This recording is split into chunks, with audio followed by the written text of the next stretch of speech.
हिमाचल प्रदेश में डेयरी क्षेत्र को सशक्त बनाने की दिशा में एक महत्वपूर्ण कदम उठाया गया। राज्य सरकार और डेयरी क्षेत्र के विकास के लिए आज एनडीडीबी और एचपी मिल्कफेड के बीच एक महत्वपूर्ण समझौता ज्ञापन एमओयू पर हस्ताक्षर किए गए। यह कार्यक्रम शिमला में आयोजित किया गया, जिसमें मुख्यमंत्री सुखविंदर सिंह सुक्खू की मौजूदगी में समझौते पर हस्ताक्षर किए गए। इस अवसर पर मुख्यमंत्री ने मीडिया से बातचीत करते हुए कहा कि यदि प्रदेश को मजबूत बनाना है तो सबसे पहले ग्रामीण अर्थव्यवस्था को सशक्त करना होगा। उन्होंने कहा कि डेयरी क्षेत्र ग्रामीण अर्थव्यवस्था की रीढ़ है और इसे मजबूत करने से हजारों किसानों और पशुपालकों को सीधा लाभ मिलेगा। मुख्यमंत्री ने बताया कि समझौते के तहत प्रदेश में विस्तरीय तकनीक के साथ आधुनिक डेयरी प्रोसेसिंग और वैल्यू एडिशन की व्यवस्था विकसित की जाएगी। दूध की प्रोसेसिंग प्लांटों को आधुनिक तकनीक से लैस किया जाएगा, जिससे दूध और उससे बनने वाले उत्पादों की गुणवत्ता बेहतर होगी और किसानों को उनके उत्पाद का उचित मूल्य मिल सकेगा। उन्होंने कहा कि जब प्रदेश में आधुनिक डेयरी प्रोसेसिंग प्लांट स्थापित होंगे तो लोग दूध उत्पादन को एक व्यवसाय के रूप में अपनाने के लिए अधिक प्रेरित होंगे। इससे युवाओं के लिए रोजगार के नए अवसर भी पैदा होंगे और ग्रामीण क्षेत्रों में आर्थिक गतिविधियां बढ़ेगी। मुख्यमंत्री ने यह भी कहा कि प्रदेश सरकार का उद्देश्य है कि डेयरी सेक्टर को आधुनिक और वैज्ञानिक तरीकों से जोड़ा जाए। इससे न केवल दूध उत्पादन बढ़ेगा बल्कि किसानों की आय में भी वृद्धि होगी। उन्होंने कहा कि राज्य में डेयरी क्षेत्र में व्यापक संभावनाएं हैं और सरकार इन्हें विकसित करने के लिए लगातार प्रयास कर रही है। जब से सरकार में संभाली है, हमारी सरकार की प्राथमिकता में ग्रामीण समृद्धि और ग्रामीण अर्थव्यवस्था की तरफ विशेष ध्यान दिया गया है। आपने देखा होगा इस सेक्टर में कभी चाहे मिल्क प्रोड्यूसर थे, चाहे दूध उत्पादक थे, कभी हमसे मिले नहीं कि हमारे दूध का रेट बढ़ा दिया जाए। हमेशा ये कहा जाता था कि जब कोई चुनाव के वक्त 1 या 2 रुपया लीटर दूध बढ़ा दिया जाता था।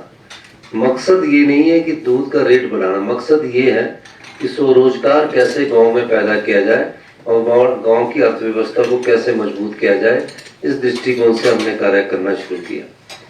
शुरू में जो अधिकारी वर्ग होते हैं उनकी थोड़ी अड़चने होती है कि पैसा कहाँ से आएगा, धन कहाँ से उपलब्ध होगा।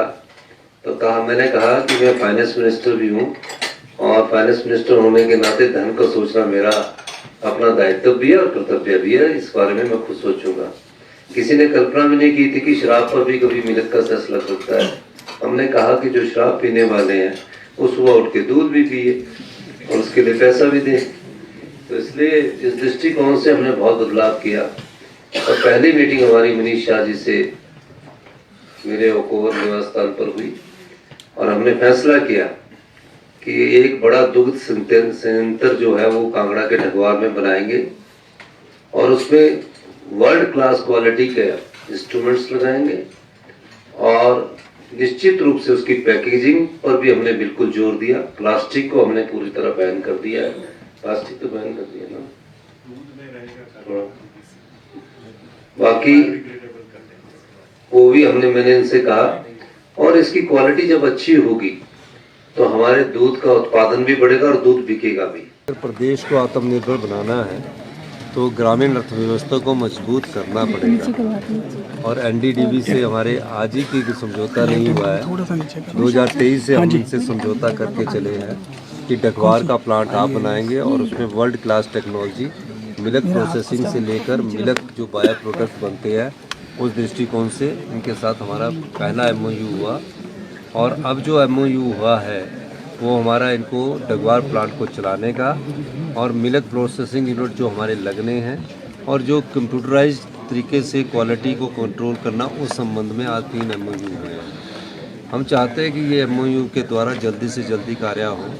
और दूसरा, ग्रामीण अर्थव्यवस्था में जिस प्रकार की प्रेजेंटेशन अब आज प्रस्तुत की गई है उसमें दिखाया गया है कि किस प्रकार से जब हमारी सरकार बनने से पहले दूध उत्पादक कम थे, अब तकरीबन 3 गुना बढ़ चुके हैं। और जब ये प्लांट बन जाएगा तो लोग दूध को एक रोज़गार का और एक बिजनेस के रूप में देखेंगे। हमारी सरकार इसमें प्रयास कर रही है। मैं चौधरी चंद्र कुमार जी का भी धन्यवाद करना चाहूँगा कि नित दिन ये अपनी बैठकें करके जिस दृष्टिकोण से इस कार्य को आगे ला रहे हैं, क्योंकि जो प्राकृतिक सौंदर्य हिमाचल प्रदेश का है और जो वातावरण है, जो जलवायु है, वो हमारी डेयरी इंडस्ट्रीज को प्रमोट करने में प्रमुख भूमिका निभाएगी। और जो ये प्रोडक्ट बनेंगे, ये इनका नाम भी हिम नाम से प्रचलित किया जाएगा। इस दिशा में बजट की किस तरह से आगे आने बजट की तो अभी चर्चा इस पर मीडिया के माध्यम से नहीं की जाती, क्योंकि कर्तव्यनिष्ठा और सत्यनिष्ठा की कसम खाई होती है ना, तो वो जब बजट डिक्लेयर होगा उसी सर आपने प्रस्तुत करेंगे अपने कार्यकाल का, किस सेक्टर पर फोकस रहेगा इस बार का? ये जिस दिन मैं बजट करूंगा 11 बजे, उस समय आपको देश की पहली न्यूट्रिशन पॉलिसी हम लाने जा रहे हैं। ये देश की ही पहली न्यूट्रिशन पॉलिसी होगी। हमने पूरी स्टेट्स का अध्ययन किया, हम क्या खाते हैं, किस प्रकार का भोजन हम करते हैं, किस प्रकार के हम पेय पदार्थ पीते हैं, क्या उसकी वैल्यू है उस प्रोडक्ट्स की, इन सब पर हमने एक अध्ययन किया है। और मेरा मानना है कि हम इस पर बहुत गहराई से मैं हर चौथे दिन इसकी बैठक लेता हूं। और जब हम स्टेट की न्यूट्रिशन पॉलिसी लाएंगे तो उसमें आप लोगों को पता लगेगा कि डिपोन का राशन में क्या है, भी कुछ ताकत की नहीं है, सिर्फ पेट भरने के लिए खा रहे हैं। किस प्रोडक्ट में क्या ताकत होनी चाहिए, वो सारा हम अध्ययन अभी कर रहे हैं। पॉलिसीज़ का भी स्वरूप तैयार हो रहा है, अभी उस पर पूरी तरह अमली जामा पहनाना